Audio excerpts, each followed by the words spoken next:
មានអីកាត់ណាកាត់អីក៏អត់កាត់វិញឆ្នៃស្អីចឹងទឹកខ្ញុំចូលទៅជួយនាង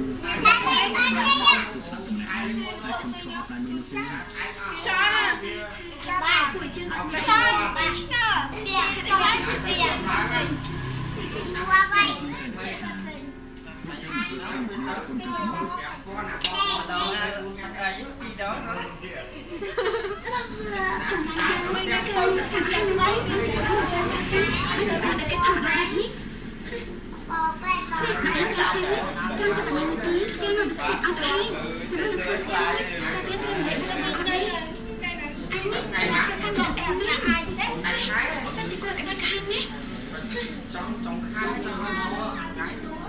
ស្រីចម្រាញ់នៅលើផាកនេះនេះខ្ញុំក៏មានតែម្នាក់ទៀតទេហេតុអីក៏អ្នកឯងមិនបានស្គាល់បាត់ទេតាមណាមកប្រដៅរបស់ឲ្យយើងធ្វើអីយើងមិនចាំថាណាទៅវាអត់ចាំថាណាចេញតាមហោមកឯង